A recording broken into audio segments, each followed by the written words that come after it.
کو متحد کیا جائے، کیونکہ آخرت کے اندر جو سوال جواب ہوگا وہ اسلام کے اصولوں پر ہوگا، ذیلی چیزوں پر نہیں ہوگا۔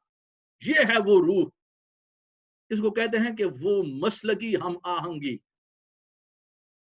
یہ چیز آج ہمارے اندر نہیں ہے، نہ صوفیاء کے اندر باقی ہے۔ بات وہی کہ رہ گئی رسم اذاں روح بلالی نہ رہی، فلسفہ رہ گیا تلقین غزالی نہ رہی۔ وہ دور اندیشی اور وہ اخلاص آج کے مسلمانوں میں باقی نہ رہا۔ یہ بڑا ایک خطہ ہندوستان کی طرف اگر ہم اپنے خطہ کی طرف آئیں تو اس کے اندر دو لوگ، دو برادریاں بہت زیادہ قابل تعریف ہیں، صوفیاء اور تاجر۔ یہ آپ دیکھیں کہ جب ہم تاجر کی بات کرتے ہیں تو یعنی دیکھیں وہ کتنے عظیم لوگ تھے کہ وہ تجارت بھی کرتے تھے، اس کے اندر دیانتداری کے ذریعے انہوں نے اسلام پھیلایا۔ چلو جو صوفیاء تھے تو ڈائریکٹ اسلام کا نمونہ تھے وہ اسلام۔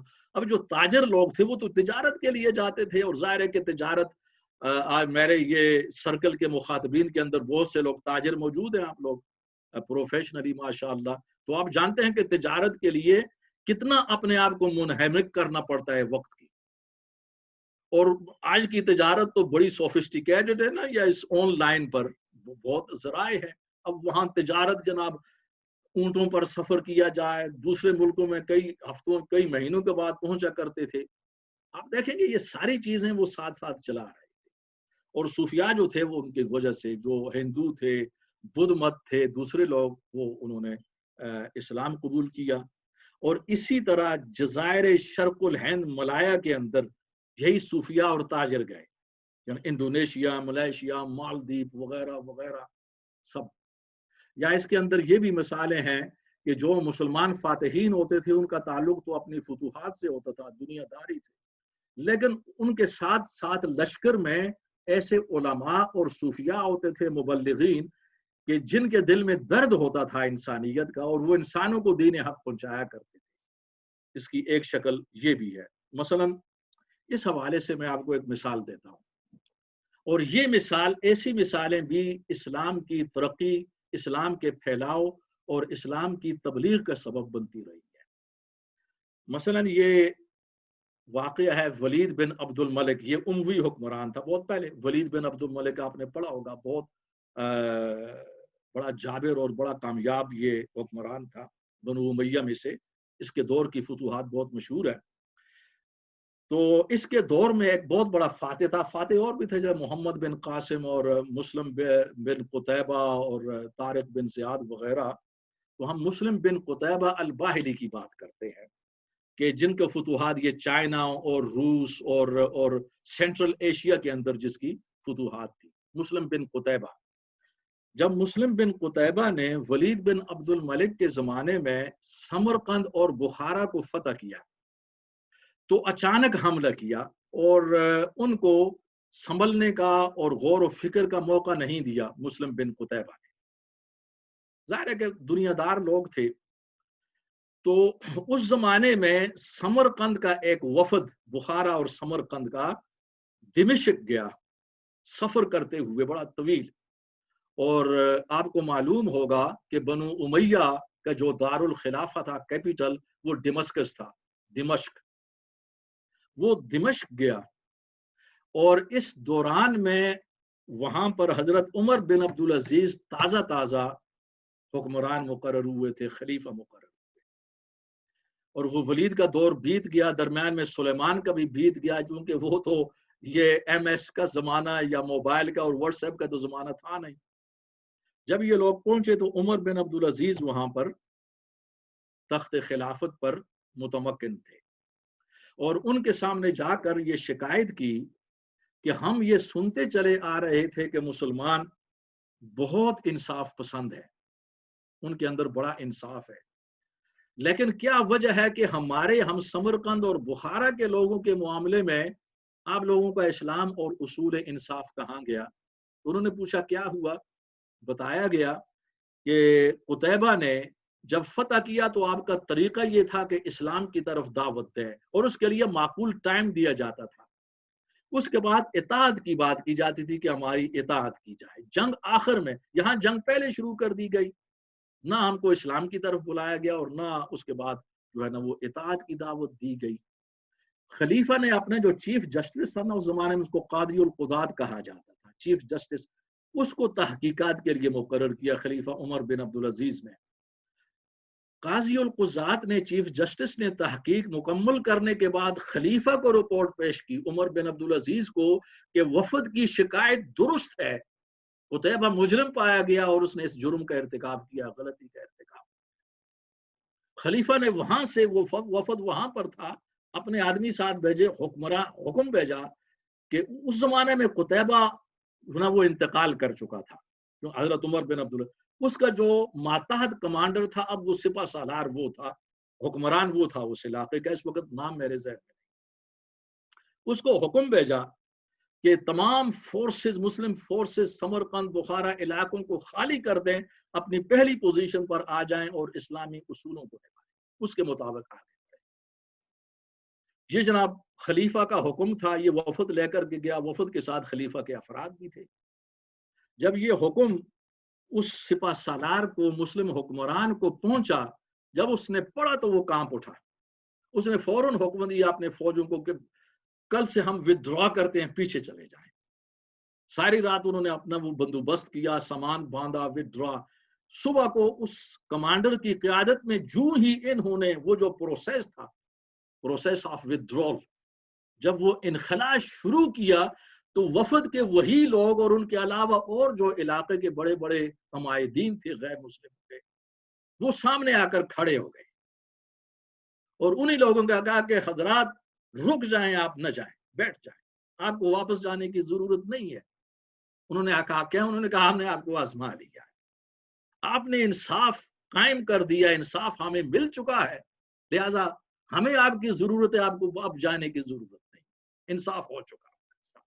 اللہ، اب یہ اس انصاف کا نتیجہ یہ بھی ہوتا تھا حکمرانوں کا کہ وہ لوگ مسلمان ہو جایا کرتے تھے، جبکہ وہ لوگ مسلمان ہو گئے اور وہیں سے پھر بڑے بڑے لوگ پیدا ہوئے، امام بخاری، امام مسلم، امام ترمذی، امام ابو داؤد وغیرہ، اور بڑے بڑے اور لوگ، سائنٹسٹ پیدا ہوئے سائنس کی دنیا میں، الخوارزمی اور اس قسم کے لوگ وہاں سے آئے ہیں۔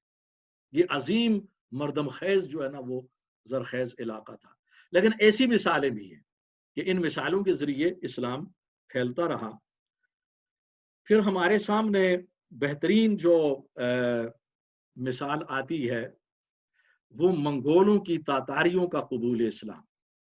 اب اس کے اندر بھی صوفیاء کا بہت بڑا کردار تھا، مبلغین کا اور مسلم خواتین کا بھی۔ دیکھیے یہ ایک بہت بڑی بات ہے، مسلمانوں نہ منگولوں میں سے جس سردار نے سب سے پہلے اسلام قبول کیا اور اس کے ذریعے آہستہ آہستہ سب تاتاریوں کے اندر اسلام پھیلا، اس کا نام تھا برقع خان۔ ہوا یہ، میں سب سے پہلے اس بات کو خواتین کے لحاظ سے ان کے کردار کو بیان کروں، پھر میں اس نقطے پر آتا۔ ہوا یہ کہ آپ کو یہ معلوم ہے کہ منگولوں نے، ان تاتاریوں نے چنگیز خان کی قیادت میں اور ہلاکو وغیرہ کی قیادت میں پورے عالم اسلام کو تہوبالا کر دیا تھا، مردوں کو لاکھوں کی تعداد میں قتل کر دیا، جلا دیا گیا، مگر جو خواتین تھی، لڑکیاں تھیں، ان کو پکڑ کر باندھی اور کنیز کے طور پر لے گئے۔ اب یہ مسلمان خواتین لاکھوں کی تعداد میں ان لوگوں کے گھروں میں تھیں، تو انہوں نے بڑے طریقے کے ساتھ تبلیغ کی۔ دیکھیے یہ طریقہ ہوتا ہے، تو مسلمان تو وہ تھیں، تو وہ سب سے پہلے ہائیجین سے بات شروع کی انہوں نے، صفائی، کیونکہ یہ لوگ وحشی تھے، صفائی ستھرائی سے ناواقف تھے، وہ صفائی کی طرف لائیں۔ پھر صفائی کے ذریعے خدا کی وحدانیت کرتے کرتے ان کے اندر اسلام پھیلنا شروع ہوا۔ پھر کچھ صوفیاء کی طرف سے، واعظین کی طرف سے بھی خدمات تھیں، مختلف واقعات ہیں۔ لیکن جس حکمران برقع خان نے اسلام قبول کیا، اس کی ماں مسلمان تھیں اور اس نے اپنے بیٹے کی اس انداز میں تربیت کی کہ جب وہ بڑا ہوا اور جب سردار بنا تو اس کے سامنے اسلام پیش کیا گیا، اسلام قبول کر کے وہ مسلمان ہوا اور اس کے ذریعے پھر بہت زیادہ اسلام آگے پھیلا۔ یہ ایک تاریخ کا ایک اہم ترین عمل ہے کہ مسلمانوں کی تلوار منگولوں تاتاریوں کو زیر نہ کر سکی، یہ اسلام ہی تھا کہ جس نے ان کو زیر کر دیا۔ اسلام کے مقابلے میں وہ شکست کھا گئے. آج بھی دنیا اسلام کے مقابلے میں شکست کھائے گی، مگر اس کے لیے وہ کردار چاہیے جو خواتین نے وہاں پر اختیار کیا. اس سلسلے میں آخری جو نقطہ ہے وہ میں یہ پیش کروں گا کہ یہ ایک بہت بڑا پراپوگنڈا ہے یہاں یورپ کے اندر، مغربی مفکرین کے اندر، اور آج بھی بیان کیا جاتا ہے. بدقسمتی سے ہم اس کا سدباب نہ کر سکے، وہ آئندہ لیکچر کا موضوع ہے انشاءاللہ. تو جس کے اندر یہ ہے کہ اسلام تلوار کے زور پر پھیلا ہے. اب اسی کا جواب ہمارے علماء نے دیا، سب علماء نے ماشاءاللہ عمدہ جواب دیا ہے، لیکن خود اللہ تعالیٰ نے ان غیر مسلموں میں سے اچھے لوگوں کو اٹھایا اور انہی نے جواب دیا ان کو اور غلط ثابت کیا. ان میں اہم ترین کارلائل تھے اور موجودہ دور میں ڈاکٹر منٹگمری وٹ، ان کے علاوہ بھی ہیں، اور ان کے جوابات جو ہیں بڑے اہم ہیں، چونکہ گھر کا بھیدی لنکا ڈھائے، جو گھر کے بھیدی ہوتے ہیں نا ان کی بات کی بڑی اہمیت ہوتی ہے. انہوں نے سب سے پہلے تمام مغربی جو پراپوگنڈا تھا اس کو رد کیا، اور اس نے کہا کہ یہ جتنے بھی اعتراضات ہیں اسلام پر، یہ تعصب پر مبنی ہیں جو صلیبی دور کے اندر اسلام کے خلاف اختیار کیا گیا. یہ تحقیق پر نہیں ہے، تعصب پر مبنی ہے. یہ بڑی زبردست بات ہے کہ کسی نے بھی پوری تحقیق نہیں کی، تعصب تھا اور تعصب کی بنیاد پر اسلام کو بدنام کرنا تھا. دوسرا پوائنٹ ان کا بڑا اہم تھا ان مصنفین کا اسلام کے دفاع میں، یہ نقطہ بھی بہت اہم ہے. وہ یہ کہتے ہیں کہ یہ اعتراضات اس وقت آج اس دور، جدید دور کے اندر پیش کیے گئے جب یورپ ترقی کر چکا ہے. یہ اعتراضات صدیوں پہلے، یعنی اس دور کے اسلام کے مسلمانوں کے متعلق ہے جو صدیوں پہلے گزر چکے ہیں. آج کے مسلمانوں کے متعلق نہیں ہے. آج مسلمانوں کے پاس تلوار نہیں ہے، آج غلام ہے مسلمان. جن لوگوں کے پاس تلواریں تھیں وہ صدیوں پہلے گزر چکے ہیں. اس زمانے کے اندر ہمارے عیسائیوں نے، یہودیوں نے اعتراضات کیا ہوتے ہیں؟ کوئی اعتراض، یعنی اعتراض وہی ہوتا ہے جو وقت پر ہو. وہ کہا جاتا ہے نا کہ لڑائی کے بعد اگر کوئی موقع یاد آ جائے تو اپنے منہ پر وہ تھپڑ مار دینا چاہیے، کیونکہ وقت پر وہ تھپڑ نہیں مارا گیا، وقت کے بعد یاد آیا اپنے منہ پر مارو. علاج یہی ہے. یعنی وقت پر اعتراضات صدیوں پہلے جس زمانے کے اندر مسلمان تلوار چلا رہے تھے اس زمانے کے اندر اعتراض ہونا چاہیے. اس زمانے میں بڑے بڑے محققین تھے، بڑے مفکرین تھے، سائنسدان تھے، کسی نے نہیں کیا. آج صدیوں بعد تم لوگ کس بنیاد پر کر رہے ہو؟ یہ بڑا اہم. اور تیسرا جواب انہوں نے یہ دیا، جیسے سارے جوابات اللہ تعالیٰ توفیق دے دیتا ہے، بڑے اہم ہیں، کہ یورپ انسانی حقوق اور انسانی منشور کے لحاظ سے اسلام کا مرہون ملت ہے. یعنی انہوں نے یہ کہا کہ اس دور میں اعتراضات اس لیے نہیں ہوئے صدیوں پہلے جب مسلمان تلوار چلا رہے تھے کہ ہم اس زمانے میں انتہائی غارت گری کے اندر تھے، ہم جہالت کے اندر تھے. ہم نے علم اور انسانی حقوق مسلمانوں سے سیکھے اور مسلمانوں کا نظام ہم سے بہتر تھا، تو لہٰذا انہوں نے ڈسکریڈٹ کر دیا تمام اعتراضات کو. تو یہ خلاصہ ہے اس کا. تو پورے کلام کا خلاصہ یہ ہے آج کے اس لیکچر کا کہ یہ اسلامی دعوت کی دوسری قسط ہے، اور دعوت کی جو روح ہے وہ محبت اور خیرخواہی ہے انسانیت کے لیے، اور مدعو کے ساتھ بہترین تعلقات قائم کرنا ہے، معتدل فضا ہو، ورنہ دعوت نہیں ہو سکتی. اور جو اسلامی دعوت کے جو اہم عناصر ہیں، اجزاء ترکیبی، اس کے اندر رابطہ، انٹریکشن، لٹریچر، غلطیوں کو دور کرنا. دوسرا اس کا جو درجہ ہے وہ خدمت کے ذریعے ہے. اور تیسرا درجہ یہ سب سے اہم ہے، اعلیٰ اخلاق اور کردار. یہ زیادہ تاثیر پیدا کرتا ہے، اس کی تاثیر بہت تیز ہوتی ہے. اور دنیا کے اندر جو اسلام کا پھیلاؤ ہے یہ دعوت کے ذریعے ہوا. اس کے اندر تلوار کا کوئی عمل دخل نہیں ہے. تلوار کے ذریعے فتوحات ہوتی رہی ہیں، لیکن جب اسلام کو پھیلایا گیا تو وہ دعوت کے ذریعے یا اعلیٰ کردار کے ذریعے لوگوں نے اور قوموں نے اسلام قبول کیا. ہمارا آئندہ بھی اسلامک دعوت پر ہوگا، لیکن یہ سلبی موضوع ہوگا. آج کا ایجابی موضوع تھا، اس کے اندر ہم یہ بیان کریں گے کہ دعوت آج کے اس دور میں 21 سینچری کے اندر دعوت کیسے ہو. یہ مغرب کی فضا پر ہم فوکس کریں گے، آج دعوتی اپروچ جو بیان کی گئی ہے آج اس کا فقدان ہے. کیوں فقدان ہے؟ ہم ناکام ہیں دعوت کے میدان میں، دعوت نہیں ہو رہی. دعوت کے نام پر جو کچھ بھی ہو رہا ہے یہ کمیونٹی کی سروس ہے، خدمت ہے، دعوت نہیں ہے لوگ. اور کامیابی کی طرف ہم سفر کیسے کر سکتے ہیں، یہ مغز اور خلاصہ ہے آئندہ کے لیکچر کا. آپ کا بہت بہت شکریہ کہ آپ کافی دیر سے یہ باتیں سن رہی ہیں. اللہ تعالی ہم سب پر فضل و کرم فرمائے اور ہم سب کو جزا عطا فرمائے. Amen. Thank you so much, Dr. Saab, for your very informative lecture as always. You have touched upon some historical events relating to the Dawah, as in Spain, when the Muslims ruled Spain for over 700 years. They were in a position of governance and rule over the country. And they could have utilized this opportunity to do dawah to the host community. And if they had done so successfully, they could have changed the map of Europe. Their failure led to the Crusaders crushing the Muslims in its entirety, and not only killing and slaughtering the Muslims, but also converting mosques into churches and bars. I mean, there is a great lesson to be learned from these historical events, like in Spain, Dr. Saab. It's just a comment, really, that because Muslims were there for such a long time, one could have expected large majority of the people to have converted. It's just a comment from me, really. Thank you very much, and I think may Allah give you great jaza for these comments and contribution. This is a great tragedy for the Muslim Ummah and the Muslims. We have to learn lesson, especially from the history of Spain.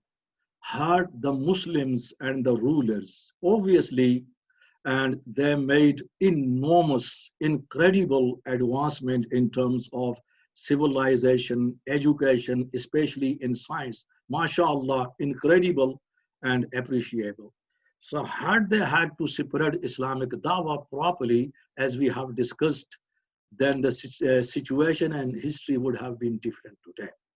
And they never had to face the persecutions, inquisitions, and the hardships the Muslim of Spain they have to face. May Allah save us. And there is a great lesson even today in the modern time for the Muslims who are fighting with one another in the different parts of the world. Thank you. صاحب میں ذرا ایک سوال پوچھنا چاہتا ہوں، اس پہ تھوڑی سی ذرا آپ روشنی ڈالیں. ہسٹوریکل فیکٹس کو نظر میں رکھتے ہوئے ہم لوگ یہاں پہ بہت کمزور پوزیشن میں آئے، لیکن اب الحمدللہ جو نئی جنریشنز آ رہی ہیں وہ زیادہ سکسیسفل بھی ہیں، اس سوسائٹی میں ان کا اپنا مقام ہے، سب کچھ ہے. اگر ہم لوگ اس وقت دعوت کا کام کرتے ہیں تو اس کا یہ جو طریقے آپ نے بتائے وہ اپنی جگہ، لیکن اس سوسائٹی کی جو سمجھیں کہ ویکنیسز ہیں اس لحاظ سے کس طریقے سے ہم لوگ اس کو اپروچ کر سکتے ہیں، جیسے کہ آپ نے کہا کہ اچھے اور احسن طریقے سے ہونا چاہیے، ذرا اس میں تھوڑی سی آپ پلیز تھوڑی وضاحت کریں. شکریہ صابر صاحب، یہ ابھی آپ نے سن لیا.